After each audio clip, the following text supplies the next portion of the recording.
Elias! Magtago ka! Papalapit na ang mga kalaban! Limtek, kailangan namin ng tulong. Matatalo na nila kami. General, naririnig niyo ba ako? General! Ibinaba ng lalaki ang kanyang radyo at tiningnan kung ilan pa ang mga kalaban.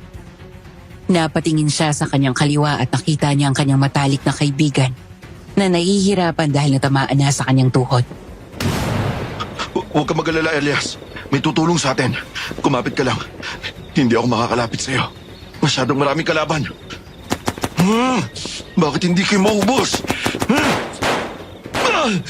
Natamaan ako sa paa! Habang hinahawakan ng lalaki ang kanyang kanang paang walang tigil sa pagdurugo, biglang nakita niyang may naghagis ng granada sa mismong harapan ng kanyang kaibigan. Nanlaki ang mga mata niya. Elias! Tumakbo ka! May granada!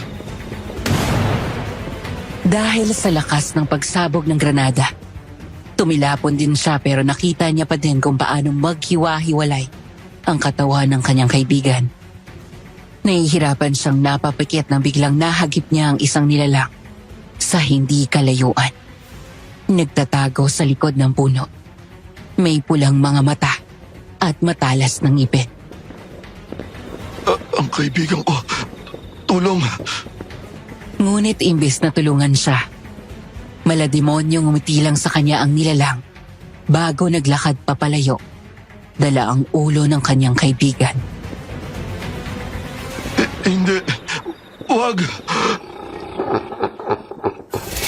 Mga kaaswang, ako nga po pala si DJ Popoy. Bisitahin nyo naman kami sa Aswang Radio. And please subscribe, like, comment, share, and ring the bell button para updated kayo sa aming mga kwento.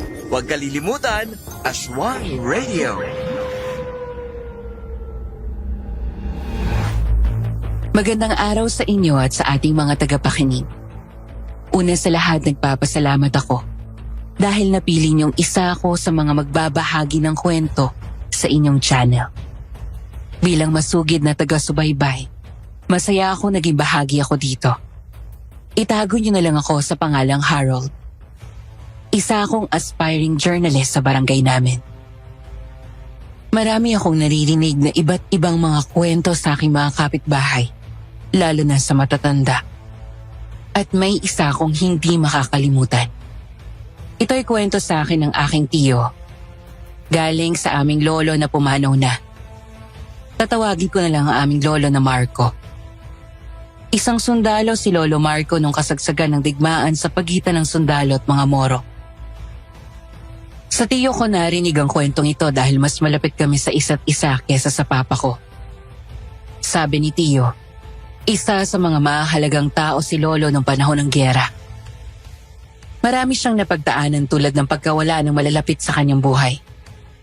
Habang ikinukwento niya yon, napapaisip talaga ako na mayroon palang tulad ni Lolo Marco na napakatapang. Hindi lang sa giyera kundi sa hamon ng buhay. At ito ang nagtulak sa akin na ipadala ang kanyang kwento sa inyo. Bata pa lang si Lolo. Pumanaw na ang kanyang mga magulang dahil isa sila sa mga biktima ng giyera. Sundalo ang kanyang ama, kaya ang mga pamana at bayad ng gobyerno ay nakabenepisyo sa kanya. Pero hindi niya yun agad nakuha hanggang nasa tamang edad na siya. Meron siyang tiyahin. Wala ito naging asawa. Maganda ang pakikitungo nito kay Lolo. Pero kailanman, hindi niya binalik ang kabutihan ng kanyang tiyahin hanggang lumaki siya at maging isa ding sundalo. At dito ko nasisimula ng kwentong puno ng katatakutan at aral. Sana magustuhan niyo. Magkukwento ako na para bang ako si Lolo Marco. May tinapay at kape na ba kayo?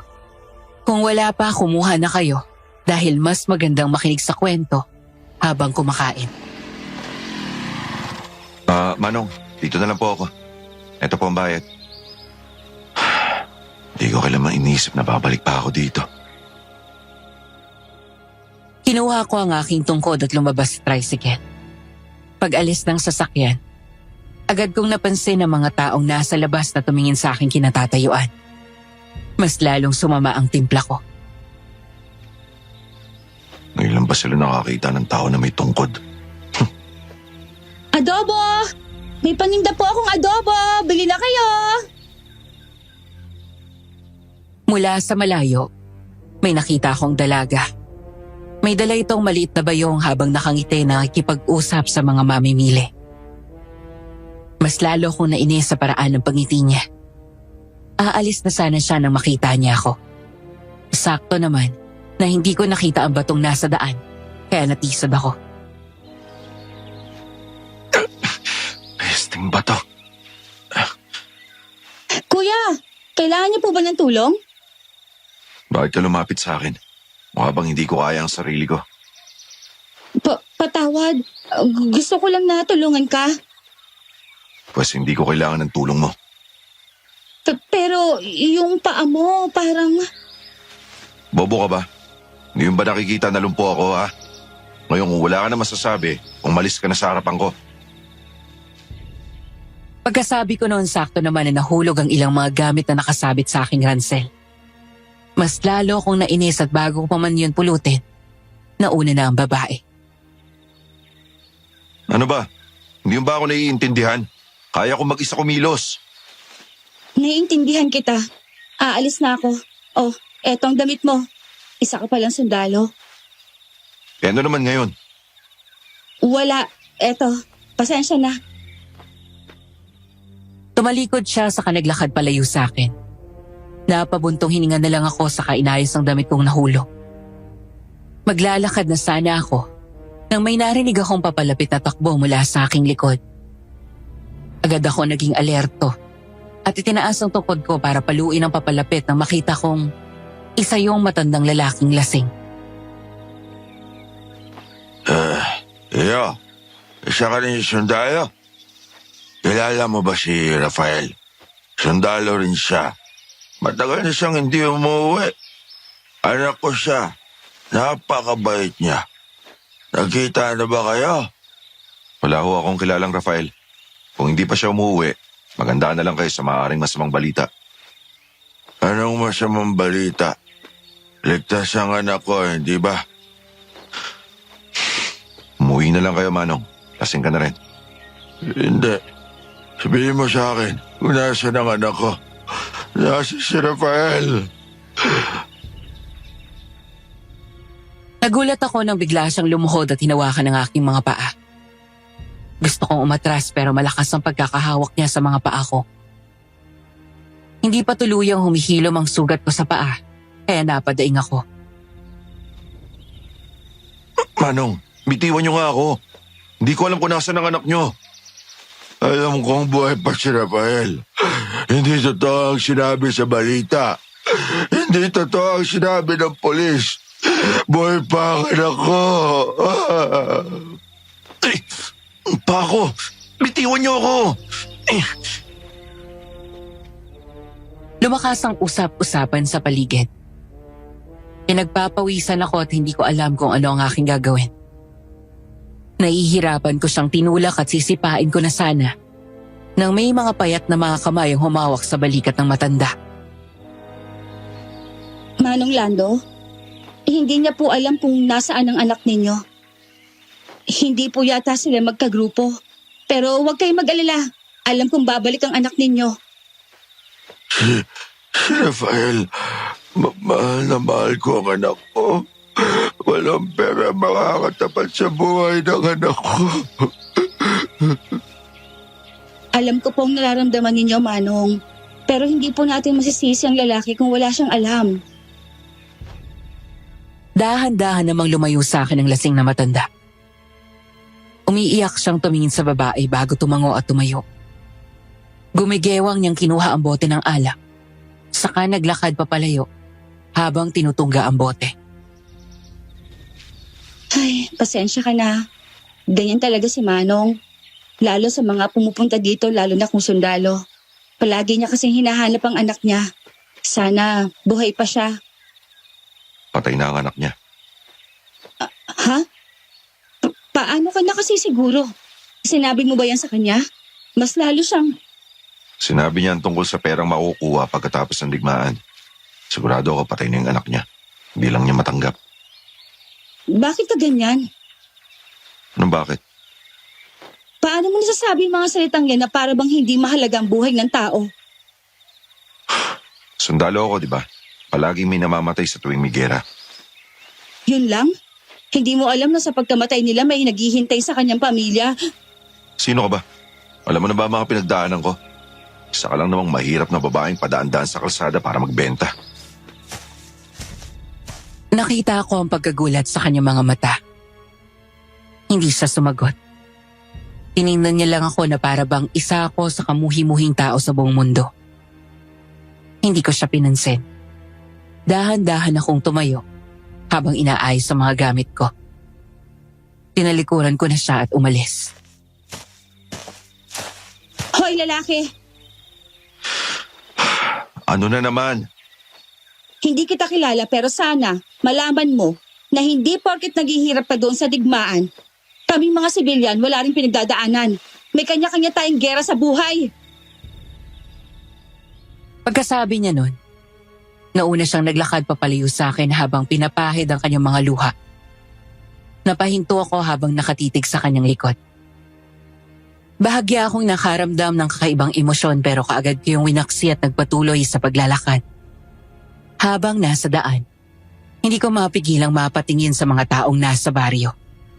May nakikita akong mga pamilyar na mga muka at ang iba naman ay mga bagong lipat. May kaunting pagbabago sa baryo. May mga naitayong bahay pero hindi marami. Habang papalapit ako sa bahay, may napansin ako mga matang nakatitig sa akin. Napalingon ako at tiningnan para kumpirmahin kung ano, pero wala akong nakita. Nagkakamali lang ba talaga ako? Iho, bago ka dito. Napahinto ako nang biglang may marinig akong boses sa aking kanan. Isang matandang lalaking nakabandana ng panyo at mukhang albularyo. Ngayon lang kita nakita dito ha. Hindi ako bago dito. Pero 10 taon akong hindi tumira sa baryong to. Kaya pala, kamusta ka? Wala ka bang nararamdaman? Sino ho ba kayo? Bakit niyo ako tinatanong?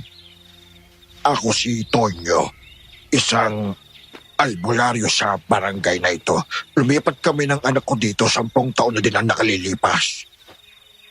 Hindi ako naniniwala sa mga pinaniniwalaan nyo. Kung may pinagbibili kayo mga langis, hindi ko yan kailangan.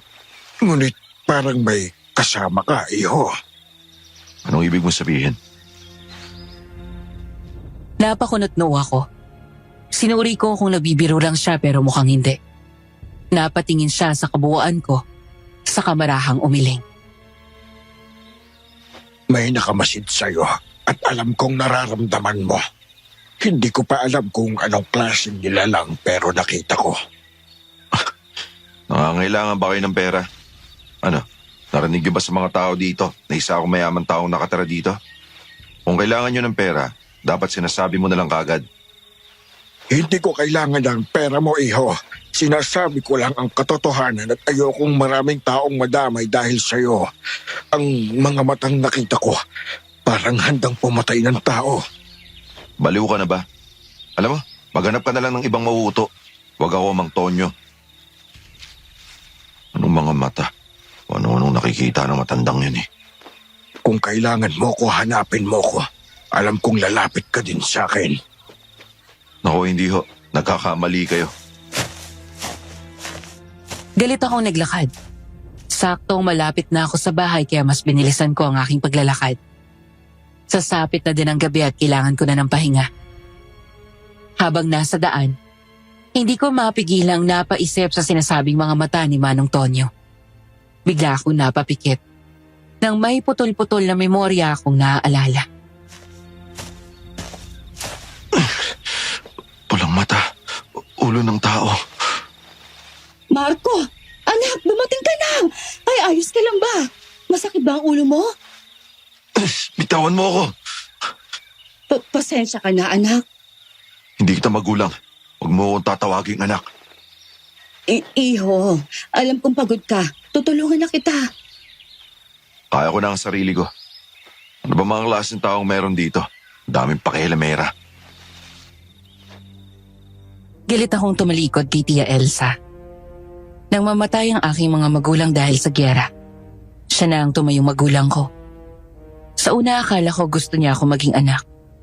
Pero nang malaman ko sa mga kapitbahay namin na inalagaan niya ako noon para sa pera, kinamuhian ko na siya.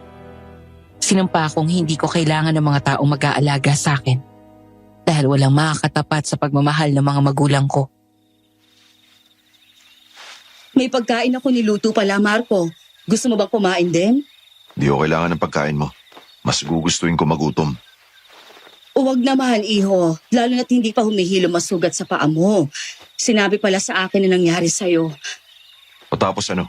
Mag-aabang ka kung may perang ibinigay sa akin ng gobyerno. Gusto mo na sagot? Oo, meron. Pero hindi mo kailanman makukuha ang pera sa akin. Marco, huwag kang magsalita ng ganyan. Hindi ako nanghihingi ng pera. Gusto kitang kumustahin. Alamin kung ayos ka lang. Buo pa naman akong dumating, di ba, Tia? Pwede ba? Gusto ko mapag-isa. Pumasok na ako sa bahay at malakas na sinarado ang pinto. Napapikit ako habang inaalala ang nagdaang mga taon. Siya ang huli kong pinagkatiwalaan pero sa huli, niloko niya ako. Napatingin ako sa loob ng bahay. Malinis pa din na para bang hindi ako 10 taong nawala. Nililinis pa rin pala niya yung bahay na to. Para namang may magbabago sa pagtrato ko sa ginagawa niya. Binaba ko ang mga gamit ko at lumapit sa cabinet kung saan nandoon ang litrato ng aking mga magulang kasama ako. Kinuha ko yon at umupo sa sahig habang hawak-hawak ang litrato. Kung hindi ako nagkakamali, 15 taong gulang pa lang ako nito. At ito ang huling litrato naming magkakasama. Sundalo ang ama ko at sumunod ako sa yapak niya. Siya ang idolo ko at hindi ko makakalimutan ang araw na niligtas niya ako sa gitna ng gyera. Itinago sa maliit na cabinet. At pagkatapos ng walang hintong putukan, doon ko nalang nabalitaan na wala na ang aking mga magulang. Tatay, patawad po kung hindi ako naging kasing tapang niyo. Hindi ko man lang nailigtas yung kaibigan ko. At ito pa ako ngayon. Hindi ko na may pagpapatuloy ang aking serbisyo dahil lumpo na ako. Napatingala ako habang pinipigil ang pagtulo ng aking mga luha. Napapikit ako at bigla kong naalala ang nakatagong isang sapato sa aking ransel. Kinuha ko yon at pagtingin ko dito, mas lalo akong naiyak. Ang kalahati ng sapatos ay halos natutuklap na at may sunog sa ilalim. Ito ang sapatos na Elias, ang kaibigan ko. Bago lang ito at sinabi niya sa akin na ito yung paborito niyang sapatos. Gusto nga rin daw niya akong bilhin ng isang baris na tulad nito eh. Pero ngayon, ito na lang ang natitira kong alaala sa kanya. Bakit ba palagi nawawala yung mga taong mahal ko sa buhay? Bakit palaging ako lang ang ligtas? Agad kong pinahid ang luha ko at tumayo. Nilagay ko ang litrato sa cabinet at dahang-dahang lumapit sa pinto. Sino yan? Tia, kung ikaw yan, di ko kailangan ng tulong. Sino yan? Magandang hapon po. Isa po akong sapatero. Magtatanong lang po sana ako kung gusto niyong kumuha ng serbisyo ko. Sapatero? Oo, iho. Mura lang. Ano ko nakapasok sa bakuran? Bukas naman yung bakuran mo eh. Matagal na akong nag-iikot-ikot dito at ngayon ko lang napansin na bukas ang bahay na to at nagbabakasakali akong meron kang ipapaayos. Punot na ako napatingin sa sapatos. Hindi ako halos makagalaw dahil may kakaiba akong nararamdaman. Lalo na't eksaktong dumating ang sapatero na para bang alam nito na kailangan ko siya. Mahigpit akong napahawak sa tungkod at dahan-dahan kong binuksan ang pinto at bumungad sa akin ang may katandaang lalaki. May dala siyang pangtahi at panglinis ng sapatos. Kailangan mo ba, iho? Ito, gusto ko ipaayos. Ito. Nako, ang laki na ng sira ng sapatos mo. Pero huwag ka mag-alala. Kayang-kaya kong ayusin tong sapatos mo.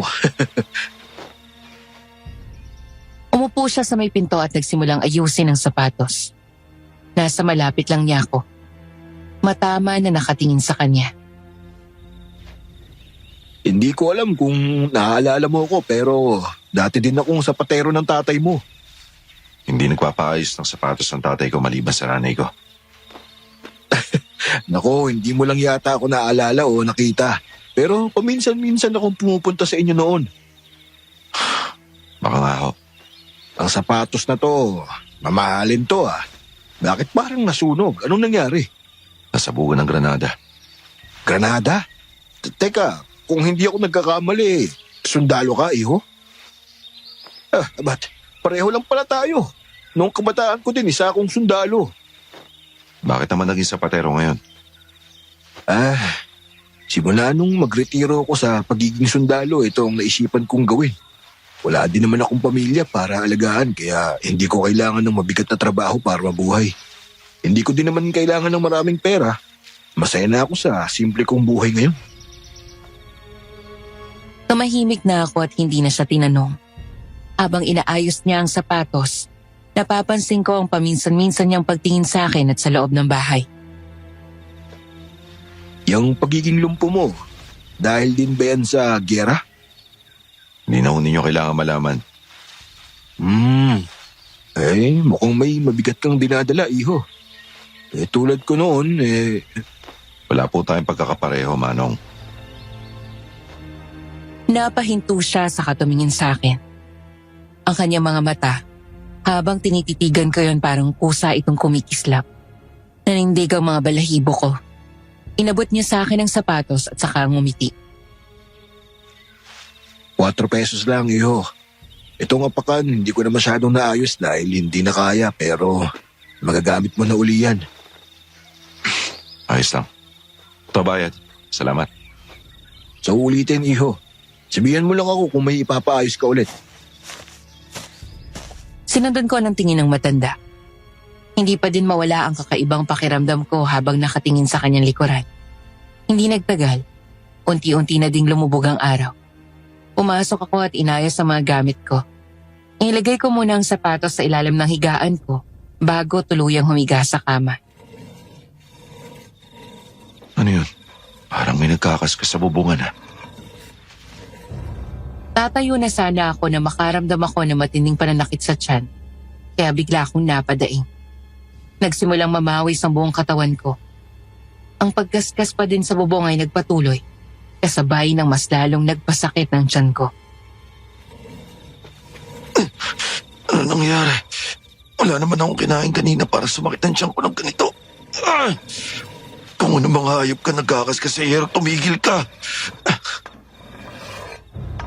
Pagkasabi ko nun, mas lalong lumakas ang pagkaskas at unti-unti na din ako nahihilo. Wala sa sarili akong napapikit hanggang sa tuluyan ako nawala ng malay. Nagising ako nang tumama sa mukha ko ang sinag ng araw. Napahawak ako sa aking tiyan at wala na akong nararamdaman na kahit anong sakit. Napatingin ako sa bawat sulok ng aking kwarto bago dahan-dahang lumabas. Paglabas ko, agad kong naamoy ang aroma ng pagkain na nagmumula sa kusina. Naglakad ako papunta doon at nakita ko si Tia Elsa na naghahanda ng pagkain sa lamesa. Marco, gising ka na pala. Kumain ka na. Paano ka nakapasok rito? Nakalimutan mo na bang may susi din ako dito? Ako ang palagi naglilinis ng bahay, hindi ba? Hindi mo na kailangan gawin ang lahat ng to. Nako, kahit ilang beses mo kong ipagtabuyan, hindi ako susuko na kuhanin ang loob mo. Sa akin ka pinagkatiwala ng mama mo, kaya wala ka na magagawa. Alam ko naman na ginagawa mo lang to dahil sa pera. Iho, ilang beses ko na bang sasabihin sa'yo na kahit hindi na ako makakain ng isang araw, ayos lang. Basta ikaw, maalagaan ko. Hindi ko ito ginagawa dahil sa pera. Hindi ko siya sinagot. Umupo lang ako sa pagkainan at tikman ng mga niluto niyang pagkain. Unang tikim ko pa lang nun, bigla akong naalala ang aking ina. Parehong-pareho sila magluto. Napahinto ako sandali, pero hindi ko ipinakita ang aking emosyon. Saka kumain na ako ulit. Ayos lang ba? Masarap ba ang luto ko? 10 taon mo nang hindi rin yan natitikman. Ayos lang. Ganun pa rin ang lasa. Talaga, mabuti naman. Kumain ka na rin at tigilan mo ng kakasalita. Imbes na magalit sa pagiging masungit ko, ngumiti siya at sinamahan ako sa pagkain. Tanging kalansing ng kutsara at tinidor ang naririnig ko sa buong kusina. Habang kumakain, bigla akong naalala ang nangyari sa akin kagabi. May narinig ka ba nagkakaskas sa yero ng bahay ko kagabi? Nagkakaskas? Wala naman. Bakit, iho? Wala. May narinig lang ako kagabi pero hindi ako sigurado kung panaginip ko lang yun o totoo. Baka nananaginip ka kasi kung meron man, maririnig ko. Ang lapit-lapit lang ng bahay natin. Tumango ako at tinapos ang pagkain. Tumayo ako at nilagay sa lababo ang aking mga plato. Hindi din nagtagal. Sumunod si Tia Elsa at kukuhain na sana ang platong ginamit ko nang nilayo ko yun sa kanya. Ako nang bahala, Tia. Umuwi ka na sa inyo. Ayos lang naman, iho. Wala din naman akong gagawin. Mas komportable ako dito nang wala ka. Sana maintindihan niyo ako. Natigilan siya at matamlay ng umiti. Inilagay niya ang plato niya sa lababo saka lumabas. Nilagay ko lang muna ang aking tungkod sa gilid saka naghugas na ng plato. Pagkatapos, pumunta ako sa sala at inisip muli ang nangyari kagabi. Parang totoo lahat ang naramdaman at narinig ko kahapon Pero bakit? Mukhang kailangan ko muna magpahangin. Lumabas ako ng bahay saka pumunta sa may malapit na tindahan. Habang naglalakad ako, ganun pa din ang iilan sa mga tao. Pinagmamasdan nila ang bawat galaw ko. Biglang may nakita akong maliit na tindahan. Habang papalapit ako, bigla ako namang nakita si Tia Elsa. Tatalikod na sana ako nang makita niya din ako. Marco, may bibilihin ka? Wala na silbi kung aalis ako. Nandito naman na ako Opo, Manang, pamangkin ko. Kadarating lang kahapon. Ay, opo. Siya nga, yung batang tahimik noon. Naging sundalo din siya. Pabili ng kape. Eto bayad.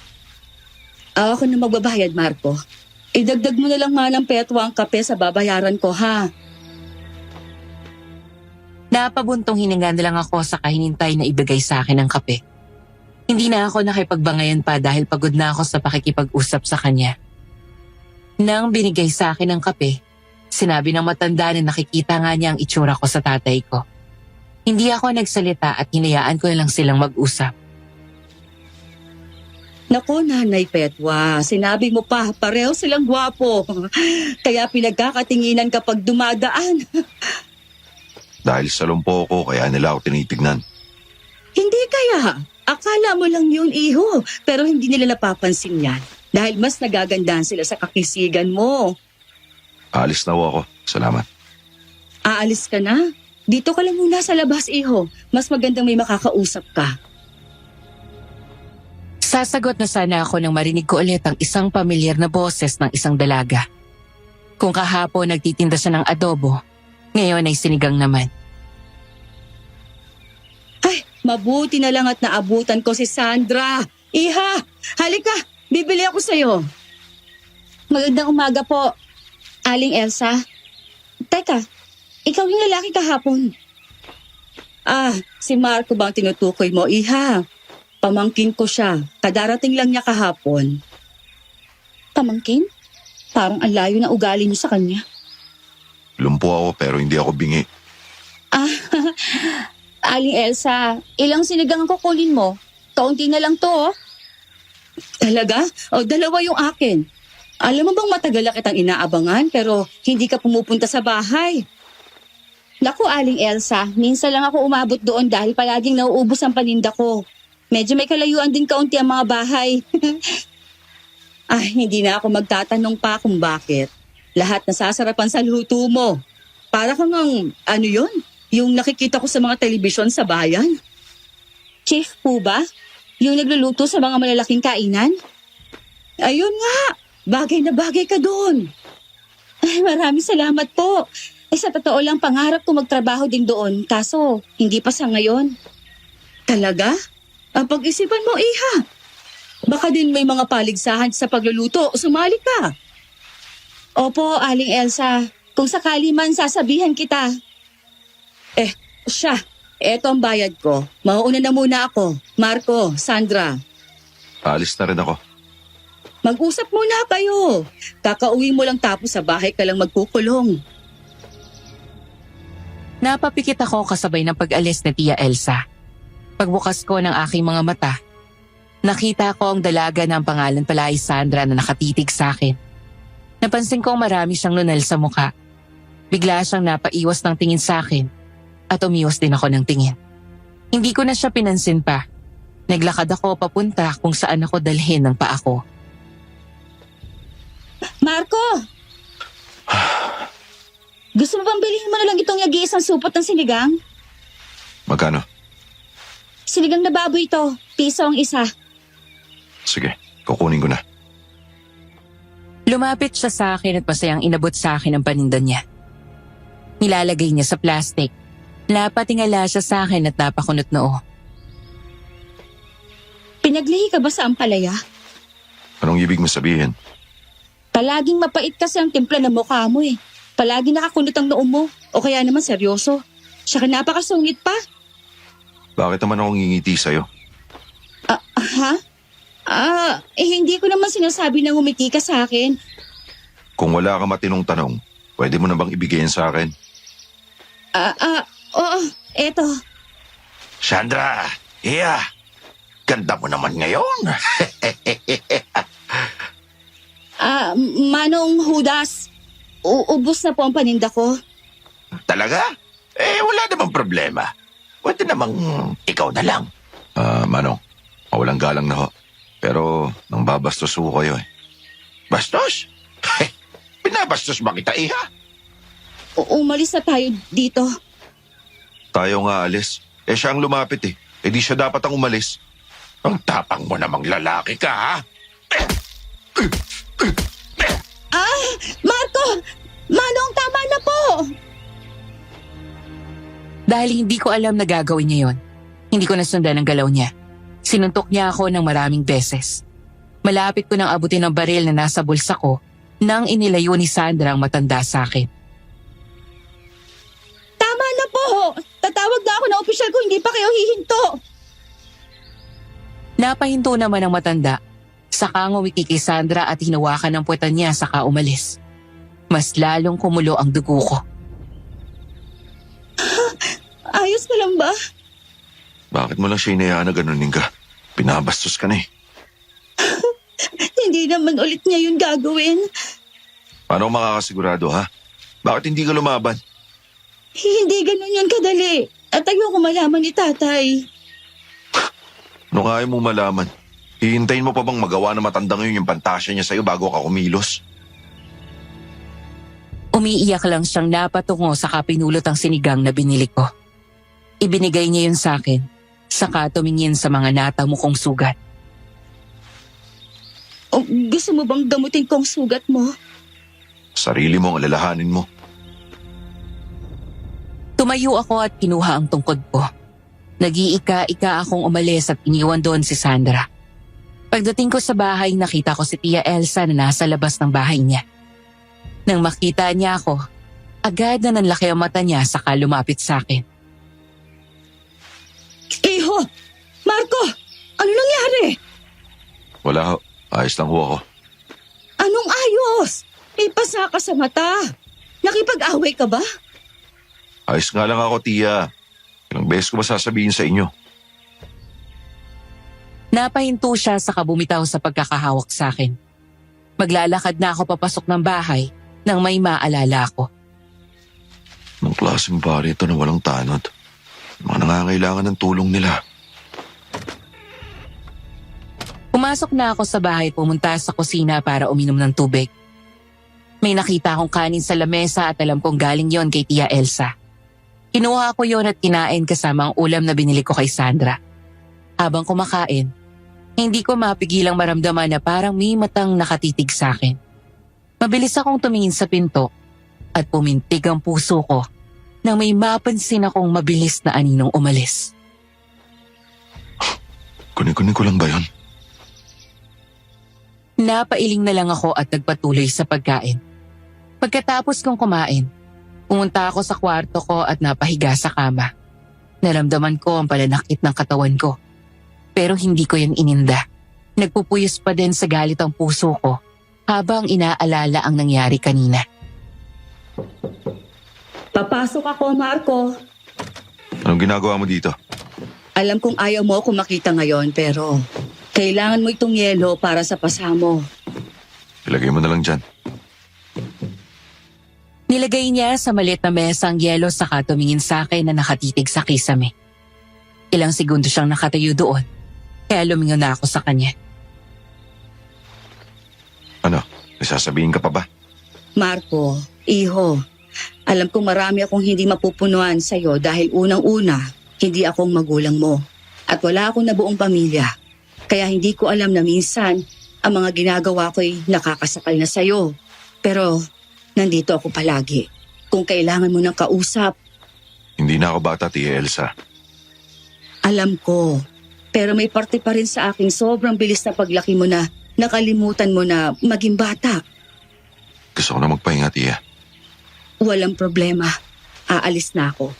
Tawagin mo lang ako kung may kailangan ka, ha? Hindi mo na kailangan maghintay. Hindi kita tatawagin. At pakisarado ang pinto. Tumango siya at nakita ko ang tamlay sa kanyang mga mata bago tumalikod. Nang marinig ko ang pagsarado ng pinto, tumayo ako at napaupo sa kama. Napatitig ako sa yelo bago kumuha ng isa at nilagay sa mata ko. Hindi na ako magdadalawang isip kung makita ko ulit ang matandang yun. Buong araw nagkulong lang ako sa bahay hanggang umabot ang kinabukasan. Pagkagising ko, naisipan kong maglakad-lakad muna dahil nabibigatan na ako sa sarili ko. Nasanay kasi ako noon na palaging nag-ehersisyo. Malamig ng hangin ah. Naglakad na ako palayo sa bahay. Napatingin ako sa paligid dahil hindi pa din marami ang tao sa baryo. May mga dinadaanan pa din na walang katao-tao. Napatingin ako sa paa ko at binalak na tumakbo. Bitawan niyo ho ako! Teka, tinig na yun. Peste, hindi ko nadala ang baril ko. Iha, pagbigyan mo na ako. Alam ko gusto mo rin to. Matagal na kitang pinakikiusapan pero hindi mo ako pinakikinggan eh, ha? Ah! Tulong! Tulong! Tumahimik ka. Agad-agad akong naalerto nang marinig ko ang tinig ni Sandra na sinasaktan ng boses ng isang matandang lalaki. At alam kong yun ang matandang Judas kahapon. Agad ko silang hinanap. Sinubukan kong tumakbo pero sumakit ang paa ko. Muntik na din ako madapa. Dahil doon mabilis na lang ako naglakad at liliko na sana ako nang biglang may nakita akong isang figura na nakatingin sa akin. Pulang mga mata. Ang kanyang ngiti. Parehong-pareho ng nasa panaginip ko. Panaginip ko ba yun? Tulong! Sinabi kong tumahimik ka kung ayaw mong masaktan. Ito lang naman ang gusto kong ibigay mo, Sandra. Ang matagal ko nang pinagpapantasyahan ng katawan mo. Bitiwan mo ako! Peste, nasan sila? Naglakad ako papasok sa gubat kung saan ko naririnig ang mga tinig. Padilim ng padilim habang pumapasok ako dahil sa mataas at makakapal na mga puno. Hindi nagtagal, huminto ako sa isang malaking puno at may nakita akong paa. Alam kong hindi yun kay Sandra, kaya agad ko yung hinila. Hayop ka. Sino ka? Lumayo ka sa kanya kung ayaw mo ng gulo. Ikaw ang lalaki kahapon, oh. Yung bagong dating na sinasabi nilang sundalo. Ano? Dahil ba isa kang sundalo, akala mo kaya mo na ako? Marco!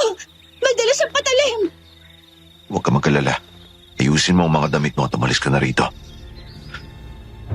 Pagkasabi ko noon, agad namang naglabas ng kutsilyo ang matandang lalaki. Medyo matipuno ang kanyang katawan, pero hindi yun nagbigay ng takot sa akin. Seryoso lang ako nakatingin sa kanya nang bigla siyang sumugod. Agad kong sinangga ang kutsilyo at kukuhain na sana yun sa kanya nang masuntok niya ako sa mukha, kaya nawalan ako ng balanse. Kinuha niya naman ang oportunidad para saksakin ako, pero nasugatan lang ako sa braso. Marco! Mano Judas! Itigil mo na to! Bakit hindi ka pa umaalis? Umalis ka na. Biglang nawala ng konsentrasyon ng matanda. Kaya gamit ang kaliwang paa ko, sinipa ko ang kamay niyang may hawak ng kutsilyo at nahulog yun. Dahil masakit pa ang kanang paa ko, napaupo ako at pumatong naman sa akin ng matanda at sinuntok ako ng maraming beses. Sinangga ko yung lahat pero natamaan pa din ako ng iba. Naririnig ko pa ding sumisigaw si Sandra sa likod. Nakita kong nakuha ng matanda ang kutsilyo. Pusang lumakas ang tibok ng puso ko at akala ko masasaksak na niya ako nang may pumalo sa kanyang ulo. Walang iya kayo! Lumayo ka na sa kanya, Marco. Kailangan natin tumakbo. Hindi. Hanggat hindi siya natututo, mas lalo ka lang niyang gagambalain. Hanggat nabubuhay ako, hindi ako hihinto. At hindi imposibleng galawin ko rin ang ama mo, Sandra. May sakit siya, hindi ba? Huwag mo isasama ang ama ko sa kademonyohan mo. Tamang-tama sa iyong pangalan mo. Judas! Anong sabi mo? Pagkasabi niya nun, sumugod siya kay Sandra pero nauna akong kumuha ng matulis na kahoy na nakita ko at direktang tinusok ang kanyang tiyan. Nanlaki ang mata ni Sandra na makita niya ang ginawa ko. Walang awa kung mas ibinaon ng kahoy kaya napaubo ng dugo ang matanda. Marco! Mamamatay siya! Yan ang gusto niya. At ang tanging paraan lang para hindi na siya manggambala ng tao. Akala nyo makakatakas kayo sa ginawa nyo? Alam mo kung ako, iisipin ko kung paano mo haharapin si Satanas sa impyerno. Pagkasabi noon ay tinulak ko siya palayo kay Sandra at napahiga ang matanda. Itinaas pa niya ang kanyang mga kamay at aabutin sana si Sandra. Pero nilayo ko ang dalaga at tinago sa aking likod. Ilang sandali lang, nang isa-isa at nabawian ng buhay. Patay na siya, Marco. Kailangan na nating umalis rito. Iwan na lang natin siya dito. Bakit? Gusto mo dalhin siya sa ospital at sabihin ang nangyari? Pero Halika na. Hinila ko siya at umalis na kami sa gubat. Napapikit ako nang maramdaman ko ang kirot sa aking braso. Biglang huminto si Sandra, kaya napahinto din ako. hindi natin siya pwedeng iwan doon ng ganun na lang. Ano bang gusto mong gawin, Sandra, ha? Kung hindi natin siya ililibing, aalingasaw ang mabubulok ng katawan. Mas maraming tao pa rin na makakaalam kapag malaman ito ni tatay. Hindi pwede. Binitiwan niya ako sa kalaglakad pabalik sa gubat. Napabuntong hininga ako bago galit na sumunod sa kanya. Pagdating namin sa kung nasaan ang katawan ng matanda, pareho kaming napahinto ni Sandra. Marco, sabi mong hindi totoong nakikita ko ngayon. Huwag kang gagalaw. Sa mismong kinilalagyan ng katawan ng matanda, ay may nakita kaming nilalang na kulay itim ang balat. Mahaba ang kanyang mga kuko at parang naaagnas ang kanyang katawan. Napahawak sa braso ko si Sandra. Aswang! Para bang narinig kami ng nilalang na yon at mabilis na lumingon sa amin. Nakita ko ang parehong mata. Ang parehong matatalas na ngipin. Parehong ngiti. Tumutulo ang dugo mula sa kanyang bibig. Alam kong siya ang nakita ko noon. Marco! Nakita niya tayo! Kailangan nating umalis! Halika na! Agad akong hinila ni Sandra papunta sa may araw at nanginginig ang mga kamay na tumingin sa gubat. Habang ako, hindi ko pa din maproseso ang sinasabi kong panaginip ay nangyari talaga. Hindi na niya tayo masusundan dito. May araw na. May aswang sa bayan nito. Kailangan itong malaman ni tatay. Aswang? Anong akala mo sa nilalang na yun? Nagkukulo rin na aswang? Grabe, hindi ko kailanman iniisip na makakakita ako ng aswang sa baryong ito. Ilang taon na ako nandito pero ngayon lang ako nakakita ng totoong aswang. Kailangan mag-ingat na ang mga tao. Kung ganun, ang nakita ko nun. Hala, malaki ang sugat mo sa braso, Marco. Sumama ka sa akin. Kailangan niya magamot. At isa pa, hindi naligtas sa lugar na ito. Hindi, ayos lang ako. Niligtas mo ko. Hayaan mo ibalik ko ang kabutihan mo. Natameme ako sa sinabi niya at tahimik na nagpahila sa kanya. Habang nasa daan kami, panay ang tingin niya sa paligid hanggang marating namin ang isang kubo at may isang pamilyar na lalaking nagpapahinga sa may maliit na upuan. Biglang napahinto si Sandra, saka inayos ang sarili. Marco, makinig ka. Hindi dapat malaman ni tatay ang tungkol sa nangyari sa akin at kay Manong Judas. Bakit mo yung tinatago sa kanya? Kung hindi kita naligtas kanina, sa tingin mo buhay ka pa ngayon. Alam ko at nagpapasalamat ako sa ginawa mo, pero kapag nalaman ni tatay ang nangyari, baka atakihin siya sa puso.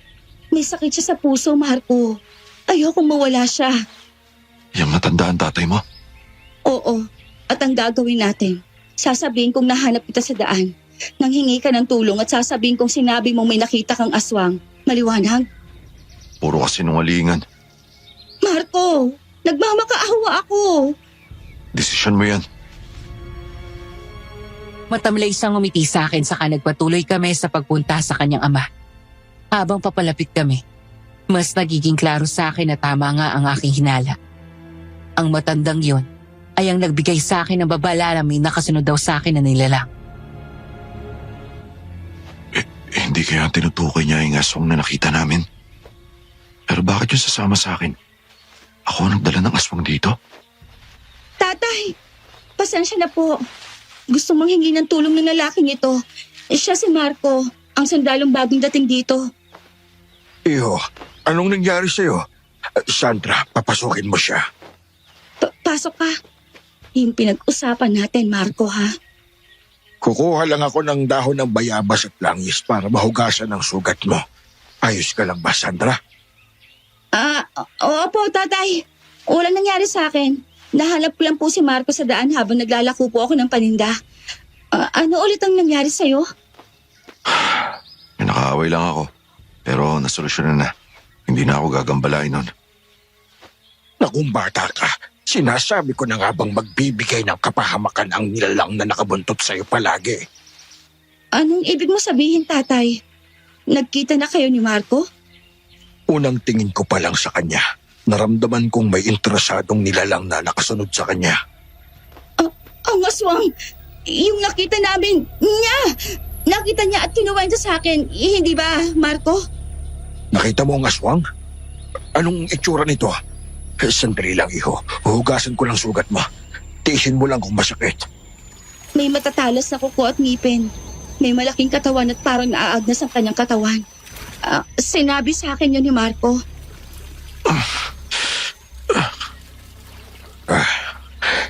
Hindi ako sigurado kung tama ba ang hinala ko, ngunit maaaring busaw na aswang ang sumunod sa'yo. Bakit niya ako susundan? Wala akong atraso sa kahit na anong nilalang na yan. Ngayon lang din ako nakaranas ng ganitong problema. Pero isa ang masisiguro ko, nanganganib ang baryo natin. Kailangan natin mapatay ang aswang na yan bago mas maraming maging biktima. Kailangan ninyo? Tatay, alam niyong may sakit kayo. May iba namang albularyo sa baryo natin, hindi ba? Wala silang karanasan sa mga aswang, anak. Kung hindi ako gagawa, mas mangangamba din ako dahil hindi ko alam kung sinong sunod nitong magiging biktima. Maaring ikaw o ang ibang mga inosenteng tao dito. Pero pwede naman nating sabihan din ng ibang mga taong tumulong. Magtulong-tulong tayo. Hindi ba, Marco? Alam kong nag-aalala ka sa akin, anak ko. Pero kung sasabihin natin na may aswang, mas lalong magiging malaki ang gulo.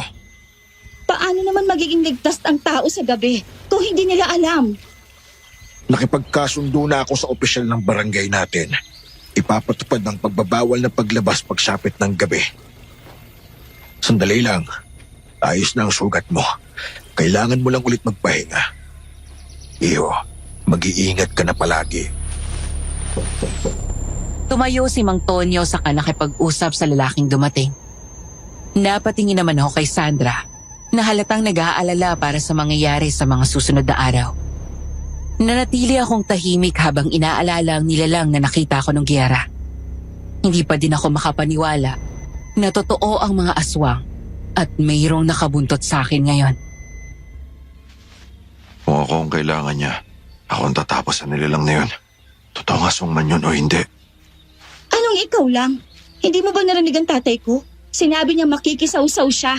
Dapat hindi na lang natin sinabi sa kanya eh. Hindi mo narinig ang tatay mo. Alam na niya ang lahat bago mo pa ibukay ang bibig mo. Pero masyadong delikado. Alalahanin mo nga, wala ka bang nakaaway na tao? O baka dahil sa kasungitan mo kaya nangyayari ang lahat ng ito? Pati nga ako nagtatanong kung bakit, di ba? Ibig sabihin, hindi ko rin alam. Doon sa gera? Hindi ko rin alam. Pero may nakita ako nilalang. Isang nilalang na kumuha sa ulo ng kaibigan ko. Baka yun. So tapos, anong gagawin mo? Hindi ko pa rin yung kilala. Napasabunot siya sa kanyang buhok saka tumingin sa kanyang tatay na pumasok ulit sa loob. Nakita namin sa kanyang mga mata ang pag-aalala. Lumapit sa kanya si Sandra, saka pinaupo siya. Ang puso mo, tatay. Ano inaalala mo? May nakitang hinukay na kabaong sa sementeryo at wala na doon ang katawan ng bangkay. Totoo nga ang hinala ko. Busaw ang aswang na yon. Sila ang mga kumakain ng patay para mabuhay. Pero maaari pa din silang malakit at pumatay ng tao. Nangyari lang ang lahat ng ito simula nang dumating si Marco. Huwag kayo mag-alala. Hindi nyo na kailangan makisawsaw rito. Kaya kong harapin ang aswang na yon. Hindi mo yon kaya ng mag-isa, lalo na't may kabansanan ka. Mas ayoko maging responsibilidad sa pagkamatay ng tao at hindi magiging hadlangan lumpo ko. Maraming salamat na lang sa tulong ninyo. Tumingin ako kay Sandra na parang nagsisisi sa mga sinabi niya kanina, pero wala akong pakialam. Nag-iika-ika akong hinarap ang tungkod ko, saka lalabas na sana nang hinabol ako ni Mang Tonyo. Iyo, may ibibigay ako sa iyong langis. Malaking gamit ito para malaman kung ang nakakasalamuha mo ay isang aswang o tao. Hindi ko na yan kailangan. Ang busaw ay kayang mag-anyong tao. Kung hindi mo alam na siya ang nakakaharap mo, paano mo mapoprotektahan ang mahal mo sa buhay? Natahimik ako. Biglang sumagi sa isip ko si Tia Elsa. Inilagay niya sa kamay ko ang maliit na boteng may langis sa loob. Tinitigan ko yon bago nakaramdam ng tapik sa balikat ko. Kung makita mong kumuluyan, ibig sabihin, maaaring isa siyang aswang. Kukulo ito. Oo, iyo. At kung sakaling makita mo ang aswang, hanapin mo ako. Hindi mo na kailangan tulungan ako, Manong Tonyo. Nag-aalala po yung anak mo sa kaligtasan nyo. Alam ko yon, iho. Palagi akong inaalagaan ng anak ko simula na pamatay ang nanay niya dahil sa hika. Naiintindihan ko siya. Pero hindi ko kayang dahil lang sa sakit ko, hindi ako tutulong sa mga nangangailangan.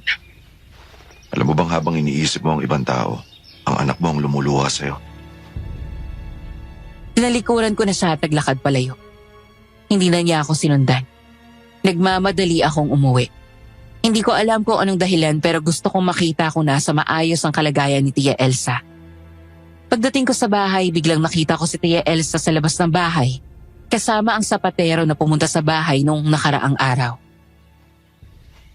Maraming salamat sa serbisyo mo. Akala ko'y hindi ko na magagamit ang mga sapatos na yun pero parang mirakulo. Naayos mo. Pinapataba mo yung puso ko. Walang anuman. Oh, Marco, dumating ka na. Teka, may nangyari na naman ba? Wala. Ayos na ako. Bakit ka meron ito? Nasugatan ka ba? Maayos na ang sugat ko. Huwag ka na mag-alala. Alam mo, tulad ka ng anak ko noon. Napakakulit. Anak, di ba't sinabi mo wala ka ng pamilya? Oo, pero hindi ko naman sinabing hindi ako nagkapamilya. Mas lalong napakunot ang aking noo. Pinagmasdan ko ang kanyang damit. Parang galing siya sa putikan. Sinundan naman niya ang tingin ko at pinagpagan ang damit niya. Pusang dumagundong na malakas ang puso ko nang may makita ako. Anong ginawa niya dito, Tia Elsa? Ha? Nag-ayos ng sapatos ko. Nagulat nga ako, may sapatero pala sa baryo natin. Madami nga akong ipinaayos sa kanya. Pinapasok niyo ba siya sa bahay? Anong ibig mo sabihin, Marco? Siyempre naman. Teka, ang gusto kong malaman ay ang tungkol sa mga sugat mo. Manong Victor, mas maganda kung umalis na ho kayo. Bakit mo naman siya pinapaalis ka agad, Marco? Nag-uusap pa kami. Wala na kayong dapat pag-usapan. Nagulat siya sa pagsigaw ko. Napatingin ako kay Manong Victor na hindi man lang natinag sa sigaw ko. Marahan siyang tumango saka naglakad paalis. Habang tinitingnan ko ang likod niya, dumapo ang tingin ko sa maliit na bote na kanina pa kumukulo. Nanghihina ang kalamnan ko. Hindi ko alam kung dapat ko ba siyang hulihin. Ayokong madamay si Tia Elsa kaya wala muna akong ginawa. Habang papalayo, dahan-dahan lumingon si Manong Victor at sigurado akong nakita ko ang ngisi niyang nagdulot ng lamig sa buong katawan ko. Anong ugali yan, Marco? Bakit palagi mo na lang ako sinisigawan, ha? Dahil hindi mo siya dapat kinakausap. Anong hindi dapat? Mabuting tao si Victor at ikaw itong sigaw ng sigaw. Matatanggap ko pa kung sa akin lang pero sa ibang mas matanda sa'yo? Wala ka ng respeto. Gusto ko lang kayong ilayo sa kapahamakan. Anong kapahamakan? Ikaw itong umuwing maraming galos at pasa sa katawan. Si Manong Victor, hindi siya tulad ng iniisip mo. Sinabi niya sa akin sa patero siya noon ni tatay. Anong sapatero? Walang dumadalaw na sapatero dito sa amin noon. Napahilamos ako at marahan siyang hinila papasok ng bahay namin. Naguguluhan siya sa ginagawa ko. Pagdating namin sa pinto, huminto siya.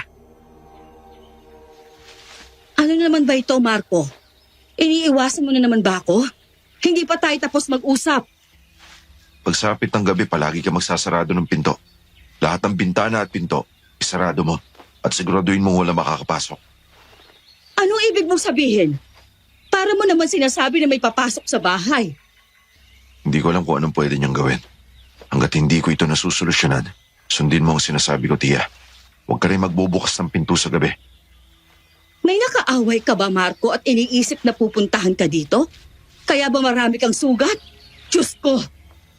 Hindi, Tia. Mali ka. Nagmamakaawa ako. Sumunod ka sa akin. Ayokong pati ikaw mawalay sa akin. Napahinto siya sa sinabi ko. Alam kong ito ang kauna-unahang pagkakataong pinaramdam ko sa kanyang may halaga siya sa akin. Hindi ko din alam kung bakit ko to nararamdaman. Lalo na't alam ko pa din galit ako sa kanya. Pero ang sa isip ko, ayoko ulit mangyari yung masamang nakaraan. Umalis na ako at hindi na hinintay ang sagot niya. Pagpasok ko sa bahay, agad kong sinarado ang lahat ng mga bintana at pinto. Habang nasa sala ako, iniisip ko kung paano ako maghahanda. Biglang may kumatok. Agad akong napahawak sa baril ko. Marco, nandito ka ba? Sandra, anong ginagawa mo dito? Anong pakay mo? Bakit mo ako pinuntahan?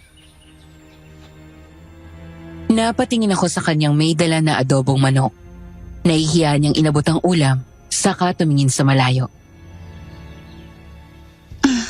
Hindi ko alam kung paano manghihingi ng tawad sa'yo, kaya nagluto na lang ako. Hindi mo na kailangan manghingi ng tawad. Wala ka namang kasalanan eh. May kasalanan ako sa'yo. Pinaramdam ko sa'yo na para bang ikaw ang may kasalanan ng lahat. Eh, hindi mo naman ginusto na sundan ka ng aswang. Sus, wala yun.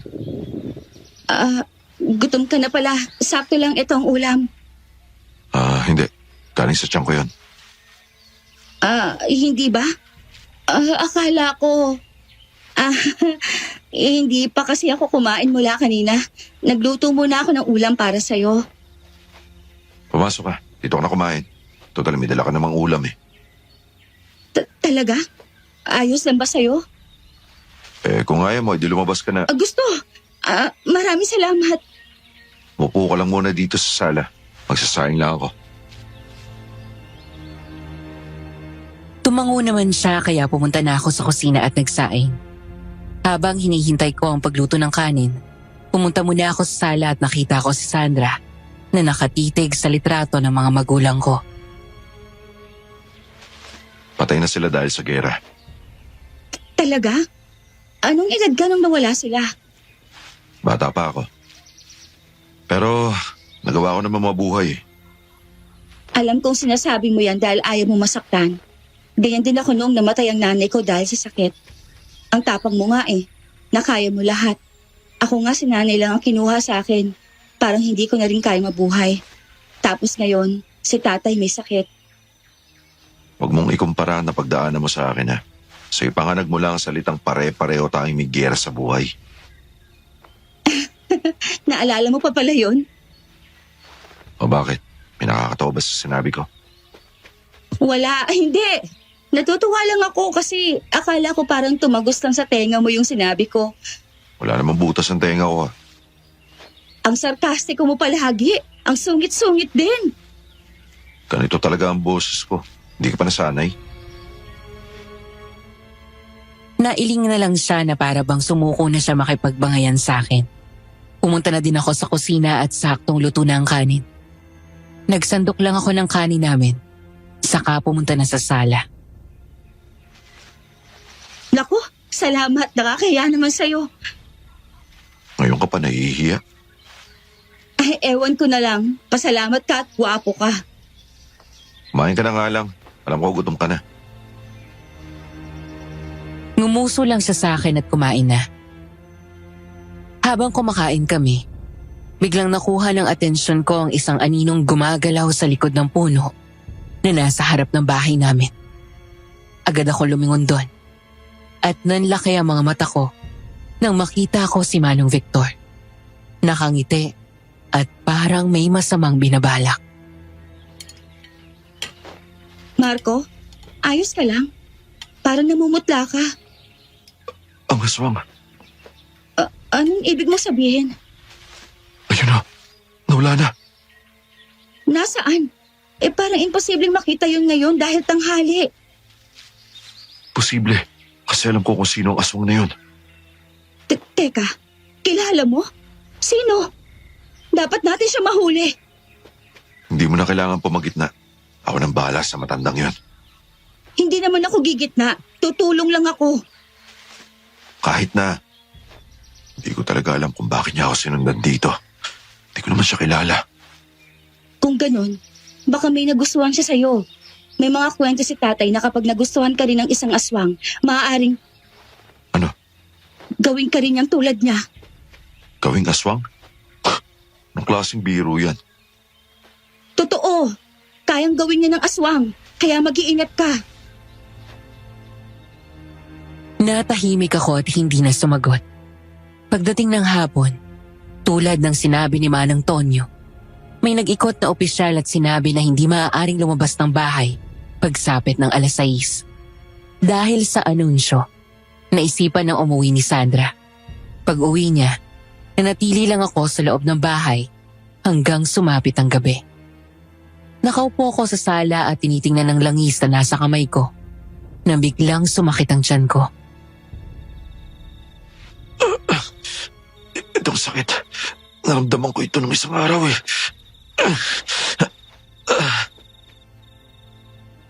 Napahawak ako sa tiyan ko habang namimilipit sa sakit. Pumintig ng malakas ang puso ko. Parehong pagkaskas sa yero. Parehong nakaramdam ako ng sakit sa tiyan. Biglang nahagip ng mata ko ang maliit na bote na nagsimula ng kumulo. Ang aswang ang may gawa ng lahat ng nangyayari sa akin. Gumapang ako hanggang makuha ko ang baril na nasa lamesa. Dahil sa sakit ng tiyan ko, wala halos akong lakas. Pero sinubukan ko pa ding maglakad papunta sa bubong kung nasaan ang aswang.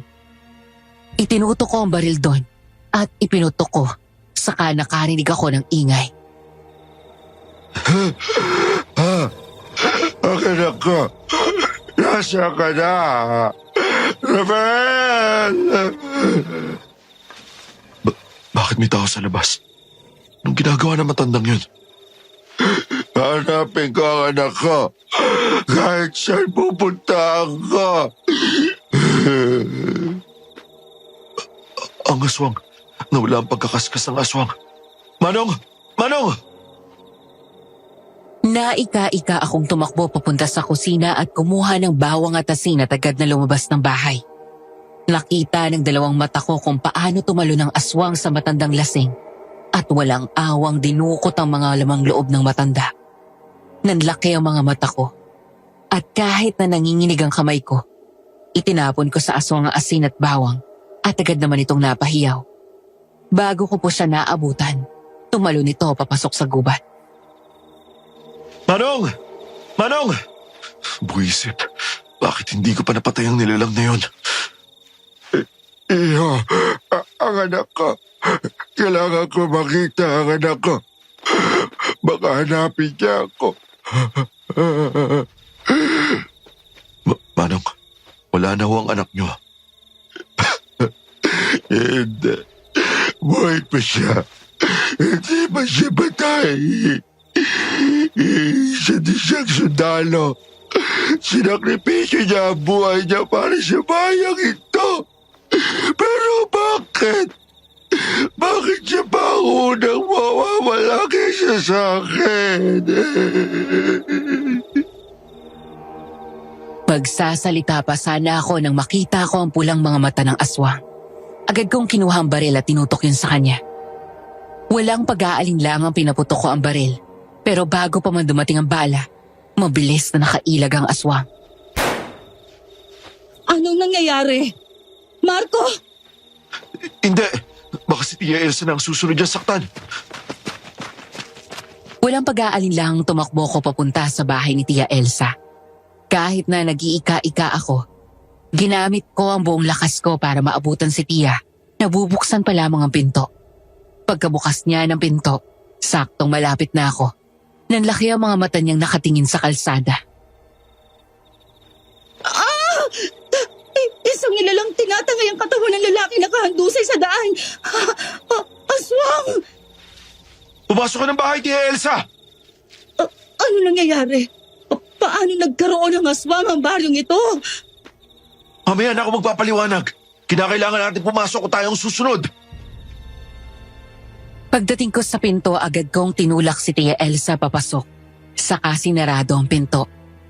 Tumingin ako sa butas ng bintana at nakita kong tinatangay na ng aswang ang walang buhay na katawan ng matanda. Ang dugo nito'y dumaloy sa kalsada, kasabay ng pagbuhos ng malakas na ulan. Anong gagawin natin? Kailangan ng asin. Tia, kumalma ka. Ligtas tayo rito. Paano ako kakalma? Nakita ng dalawang mga mata ko kung paanong kinain ng aswang na yon ang matandang lalaki. Alam ko, Tia. Matagal ko nang alam. Dahil ako sinusundan ng aswang na yon. Anong ibig mong sabihin? Alam kong hindi ito kapanipaniwala. Pero sinundan ako ng aswang dito sa baryo natin. Simula nang dumating ako galing gera. Sinundan ka ng aswang? Bakit? Di ko rin po alam. Basta kinakailangan natin mag-ingat tuwing gabi. Pati na rin tuwing umaga.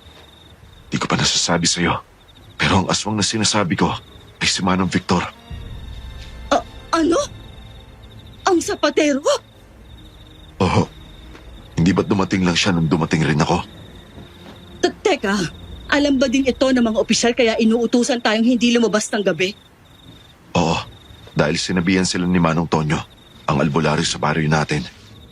Si Tonyo, bantog na siyang albularyo sa bayan natin. Tama ka, Tia. Kaya makinig ka sa akin at wag kang lalabas, lalo na pagsapit ng gabi. Hindi sa halos makapagsalita. Nakita ko sa mga mata niya ang pinaghalong gulat at takot. Napabuntong hininga na lang ako, saka inilalayan siya paupo sa sopa. Biglang nangilid ang kanyang luha at hinawakan ng kamay ko. Ikaw ang pakay niya dito. Ibig sabihin, ililigtas kita sa kanya, Marco. Hindi ko siya hahayaang saktan ka. Hindi mo na kailangan gawin yan, Tia Elsa. Kaya ko ang sarili ko. Sa ngayon, kailangan mo maging mapagmasid sa paligid. Kung hindi ko siya mahuhuli o mapapatay hanggang bukas, ako mismo ang aalis dito sa baryo. Aalis? Hindi! Huwag mong kakalabanin mag-isa ang aswang, Marco. Alam mo namang malakas at marami silang kayang gawin, hindi ba? Alam ko. Pero hindi ko kayang mas marami pang madamay dahil sa akin. Kung ako ang kailangan niya, ako lang ang dapat niyang harapin. Pagkatapos kong sabihin yon, agad akong niyakap ni Tia Elsa. Sa kauna-unahang pagkakataon, simula nang mamatay ang aking mga magulang. Ngayon ko lang ulit naramdaman ang init ng yakap ng isang magulang. Naluluha akong lumayo sa kanya. Ako nang bahala sa lahat, Tia. Sumandal ako sa sopa. Saka nangihinang ibinaba ang baril ko sa lamesa. Napapikit akong tumingala sa kisame habang hawak-hawak ang aking tiyan. Hinayaan kong pumikit ang aking mga mata hanggang dalawin ako ng antok. Hindi ko hahayaang may mangyari sa'yo, Marco. Nangako ako sa mga magulang mo.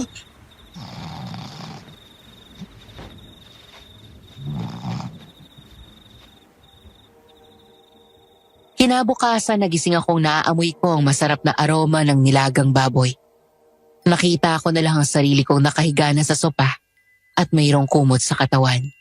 Nangihina akong napaupo kasabay ng pagkarinig ng papalapit na yapak. Marco, gising ka na pala. Kumain ka na muna. Nagluto ako ng sinabawang baboy. Ayos na ako. Alam kong hindi ka pa kumakain. Bago ka umuwi, kumain ka muna. Napabuntong hininga na lang ako sa kakinuha ang pagkaing dala niya. Kumain ako at ilang minuto lang. Tumabi siya sa akin at sinabayan ako. Alam kong hindi mo gustong pag-usapan pero gusto kong sabihin sa'yo na bago mamatay ang mga magulang mo, sinabi nila sa akin alagaan ka. At nung una, tama ang sinasabi mong tinanggap kita nang dahil sa pera. Matagal na kasi akong nagsiselo sa mama mo.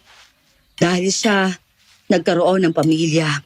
Masayang pamilya, habang ako naman, miserable. Pero habang tumatagal, nakasama kita, napamahal ka na sa akin, Marco. Tinuring kitang anak at nagulat na lang ako. Isang araw, galit na galit ka sa akin. Dahil narinig ko ang usapan niyo noon ng kaibigan mo na pumayag kang ampunin ako dahil sa pera. Patawarin mo ako. Alam kong naging masama ang hangarin ko sa'yo, Marco. Walang emosyong tiningnan ko siyang walang tigil na umiiyak. Napapikit na lang ako sa kamarahan siyang tinapik bago lumabas ng bahay niya. Pumunta ako sa bahay ko at nagsimulang maghanda para sa paparating na gabi. Naglagay ako ng asin at bawang sa aking bulsa. Sinigurado kong puno ng bala ang aking baril at naghanda din ako ng matibay na lubid. Hinanda ako din ang kondisyon ng aking katawan. Kahit nalumpo ako, nag-ehersisyo ako hanggang dumating ang hapon. Alam ko susugod ka ulit ngayon at hindi ko hahayaang idamay mo ang nag-iisang magulang ko. Lumabas ako at tingnan ang bahay ni Tia Elsa. Nasa labas din siya at mukhang malalim ang iniisip. Biglang napatingin sa akin. Tumangulang ako sa kanya at sumenyas na pumasok ng bahay. Pumasok naman siya at pati na din ako. Sumapit ang gabi. Nasa malapit lang ako ng pinto. Hinihintay ang pagsugod ng aswang. Bakit hindi pa siya lumalabas? May iba pa ba siyang plano? Teka, si Tia Elsa. Wala akong sinayang na oras. Agad akong pumunta sa bahay ni Tia Elsa. Malakas akong kumatok pero walang nagbukas ng pinto. Mas lalong lumakas ang kabog ng dibdib ko. Tia Elsa! Tia Elsa, buksan mo ang pinto! Tia Elsa! Buisit! Tia Elsa! Aswang! Para akong nabuhusan ng malamig na tubig nang marinig ko ang sigaw ni Tia Elsa. Agad kong tinutok ang baril sa pinto at pinaputukan yun. Bumukas naman ang pinto at bumungad sa akin ang madilim na bahay. Minuksan ko ang ilaw at nagulat ako na bumungad sa akin ang asin at bawang na nakapalibot sa mismong kinatatayuan ko. At sa harapan ko ay si Tia Elsa na umiiyak habang hinila siya palabas ng aswang. Agad kong tinutok ang baril sa aswang at nagpaputok.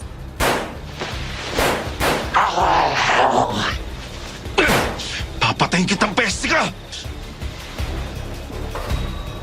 Natamaan ang aswang sa balikat kaya nabitawan niya si Tia Elsa. Umalis siya at dumaan sa pinto sa kusina ni Tia Elsa. Nakabukas ito Nagugulahan akong tumingin kay Tia Elsa na umuubo na ng dugo at umiiyak.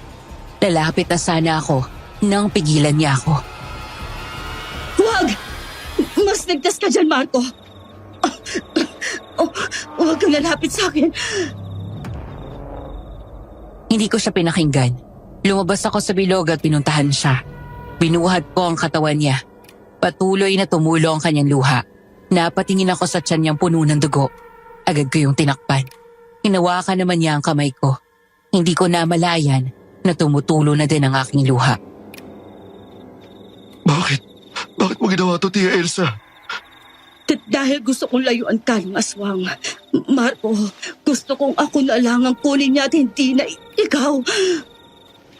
Pero di ba, sinabi ko sa iyo, ayoko madamay o mawala ka rin sa akin, di ba? Bakit mo pa rin ginawa? Kasi nangako ako sa mga magulang mo.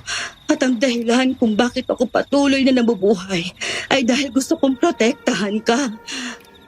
Pero Tia, ikaw na lang ang pamilya ko tapos mawawala ka pa.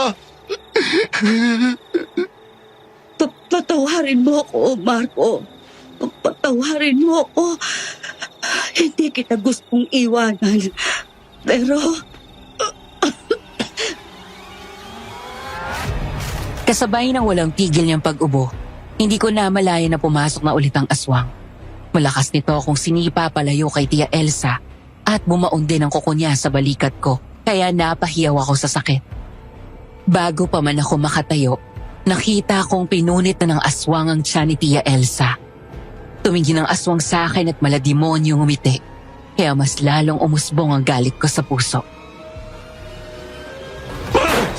Lumayo ka sa kanya! Dahil sa galit ko, nawalan ako ng konsentrasyon. Nakailag ang aswang at mabilis na lumapit sa akin at sinuntok palayo ang baril. Nabitawan ko yun at kinuha nito ang pagkakataon na hawakan ang balikat ko at mas idiniin ang kanyang matatalas na kuko. Magiging miserable ka din. Tulad sa akin. Tulad ko. Gamit ang natitirang lakas ko, kinuha ko ang bawang at asin na nasa balikat ko at sinabuyan siya nun. Agad na napahiyaw ang aswang at lumayo sa akin. Dali-dali ko namang kinuha ang baril ko at pinaputukan siya sa katawan. Napahiyaw ulit ito at mabilis na lumabas ng bahay. Akala ko lulubayan niya si Tia Elsa, pero tinangay niya ang katawan niya na ikinugulat ko. Napasigaw ako at nanghina akong tumayo. Isa lang nasa isip ko. Hindi, Tia Elsa. Ipag-iiganti kita. Ah! Kailangan ko ng tulong. Mas bumigat ang aking paghinga. Gusto ko pang umiyak ngunit may kailangan akong tapusin. Dahan-dahan ako lumabas ng bahay at nagmamadaling tumakbo papunta sa bahay ng nag-iisang taong alam kong makakatulong sa akin. Lumingon ako ng lumingon para tingnan kung sinusundan ako ng aswang at sa kabutihang palad ay hindi. Manong Tonyo! Manong Tonyo, kailangan ko ng tulong mo! Teka lang, tatay. Baka hindi yan si Marco. Tulungan niyo ako. Sumugod ang aswang sa bahay. At kailangan ko ng tulong mo, Manong Tonyo. Kailangan natin patayin ang aswang. Hindi siya aswang. Sigurado ako. Diyos ko. Marco, pumasok ka. Kumuha ka ng malagamgam na tubig at malinis na panyo, Sandra. Bilis! Sige po. Pinaupo ako ni Mang Tonyo at tiningnan ang sugat ko sa balikat. Kinuha niya ang baril sa kamay ko kasabay ng pagdating ni Sandra. Dala ang pinapakuha ng kanyang tatay. Marahan na hinugasan ni Manong Tonyo ang sugat ko. Kailangan ko ng tulong mo, Manong Tonyo. Kailangan kong harapin ang aswang at patayin. Pero mahina pa ang katawan mo, iho. Pinatay ng aswang na yun ang kaisa-isang pamilya ko. Napatabo ng bibig si Sandra sa narinig. Napatango naman ako at pinipilit na maging matatag. Pero walang humpay pa rin na tumulo ang luha ko. Pinatay ng aswang na yun ang tiyahin kung walang ginagawa kundi asikasuhin ako. Protektahan ako. Kahit kapalit pa ang buhay niya. Marco? Kaya nagmamakahawa po ako. Tulungan niyo ako. Hindi ko na kaya ito pabuti kinabukasan. Kailangan ka mag-toast kami.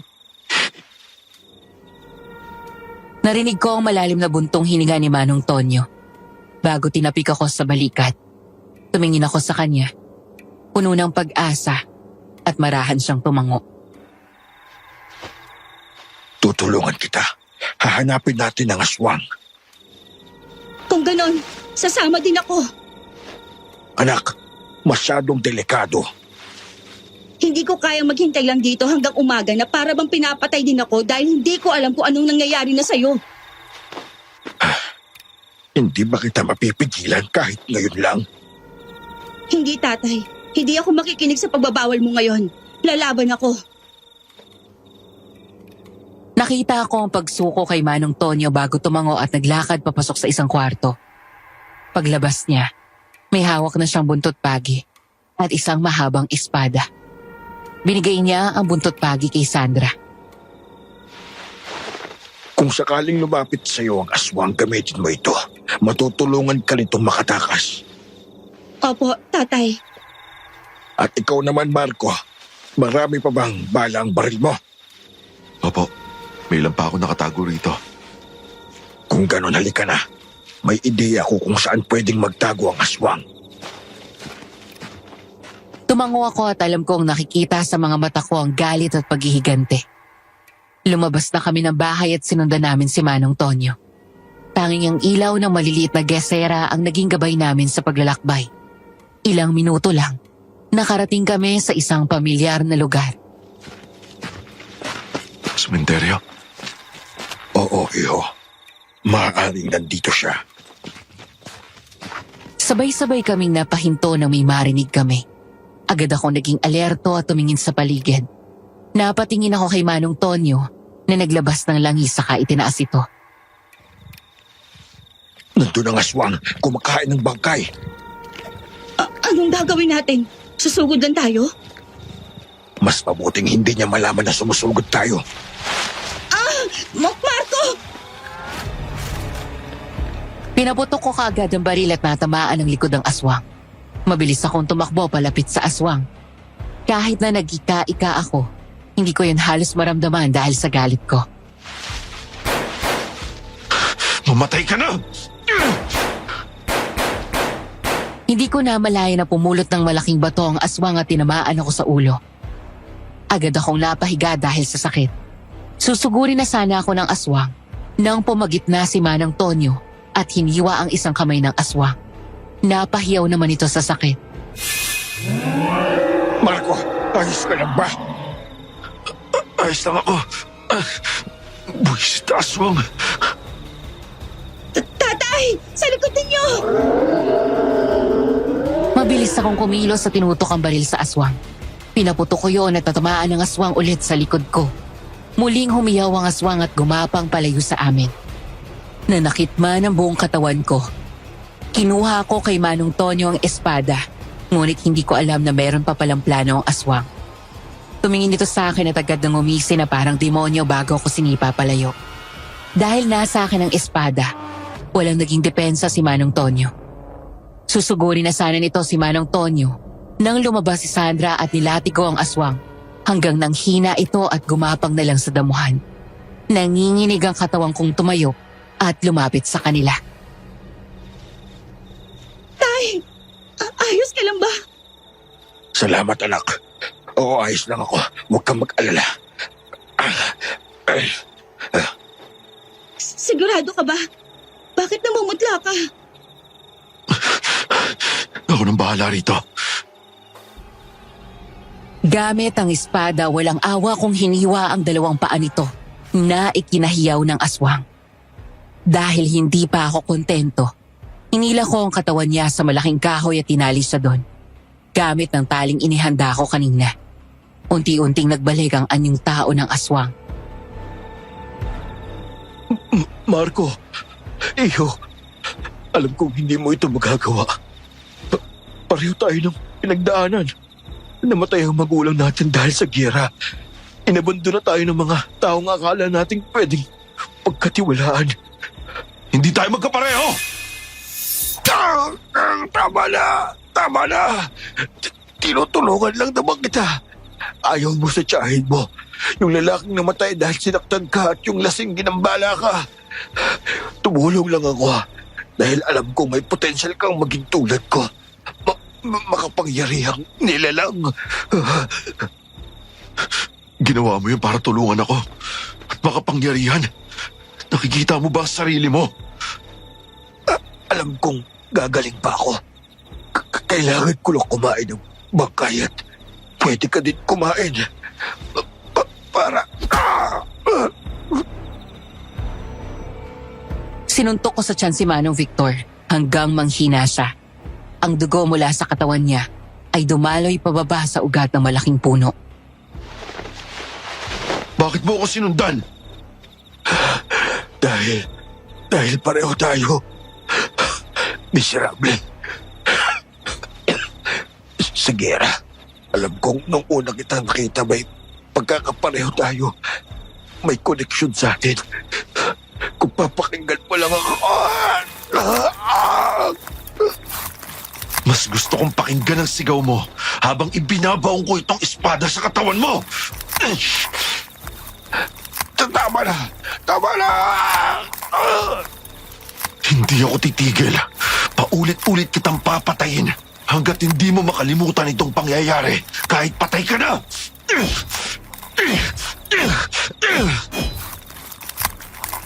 Walang awa ko siyang pinagsasaksak.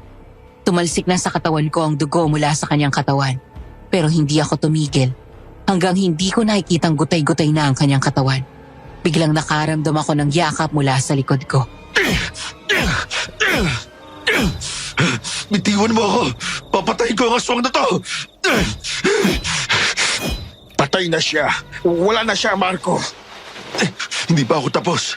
Kulang pa ang ginawa ko sa kanya.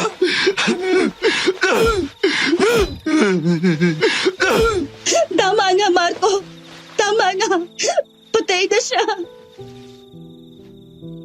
Napaluhod na lang ako. Mabigat pa din ang aking puso. Kahit na napatay ko na ang aswang, parang hindi pa yun sapat lalo na't hindi maibabalik nito ang buhay ni Tia Elsa. Nanatili akong nakaluhod hanggang lumiwanag ang paligid. Ang katawan ng aswang ay unti-unting nalulusaw dahil sa araw. Doon pa lang ako nakaramdam ng pagod at panghihina sa katawan. Napatingala ako sa mag-ama at agad na nawala ng malay. Marco! Hindi ko alam kung ilang araw akong walang malay. Nagising na lang ako at nakita ang sarili kong nasa ospital. May mga nakakabit sa katawan ko. Napadaing ako at sinubukang umupo. Marco, salamat naman at gising ka na. Ilang araw akong walang malay. 2 araw. Hinay-hinay lang. Sakto lang at may natira kami ni tatay na pagkain. Kumain ka kung may gana ka ng kumain. Nasaan ang tatay mo? Biglang nawala ang ngiti ni Sandra. Sinubukan niyang ngumiti sa akin, pero hindi pa din nakatakas ang naluluhan niyang mga mata. Andon, ayos lang. Ano nangyari sa kanya? May nangyari ba?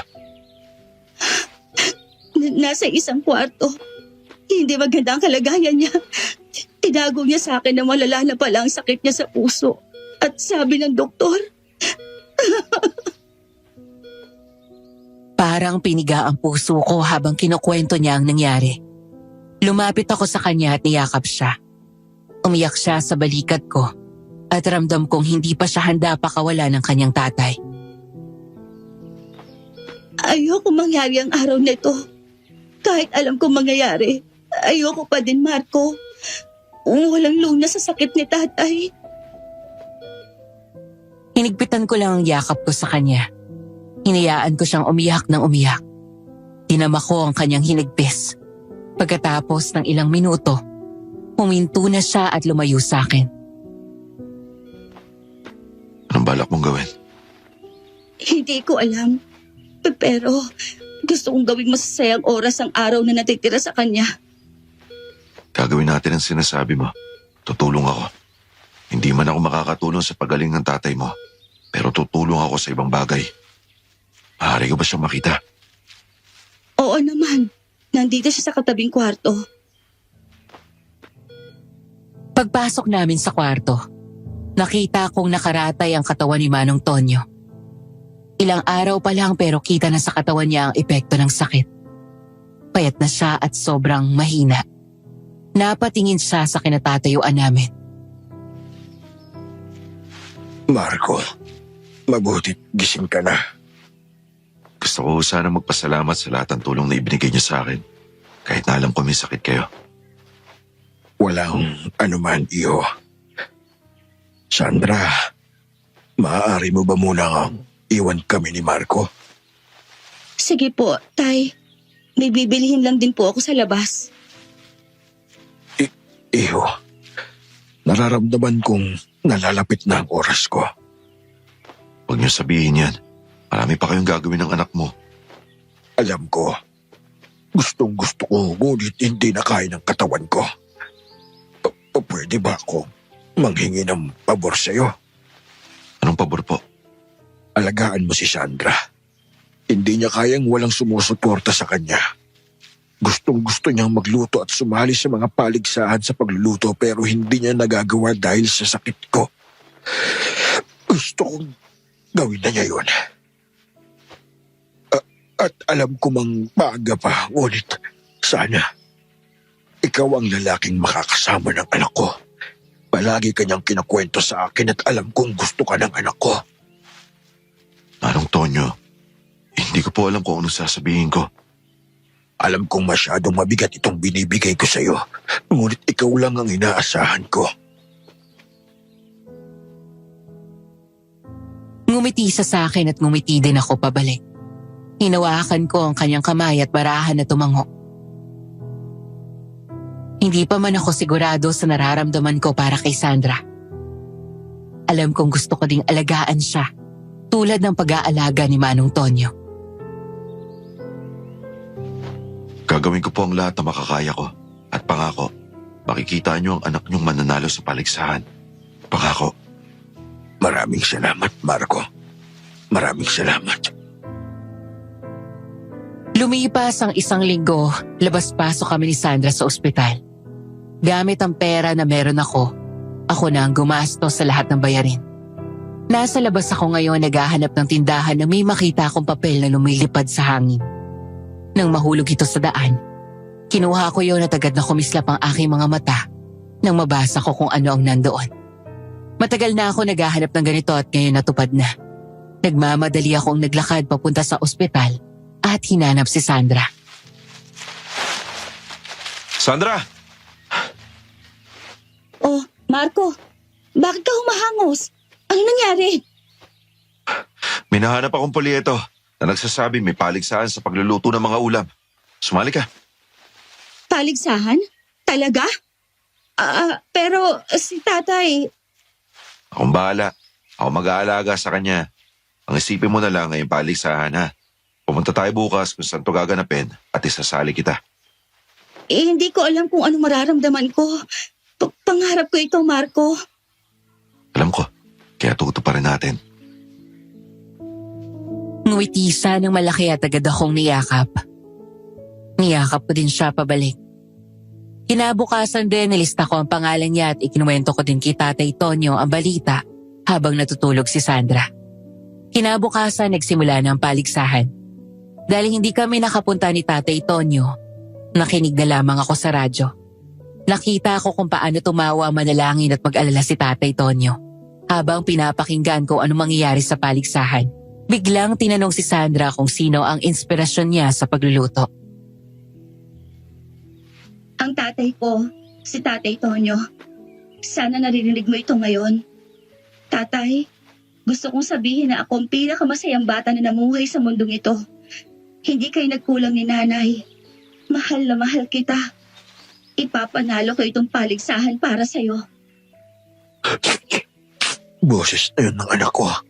Boses yun ni Sandra. Opo, Tatay Tonyo. Kanya yun. Sunod-sunod na tumulo ang kanyang luha. Hindi nagtagal sinabi sa radyo na sasabihin na ang nanalo sa paligsahan.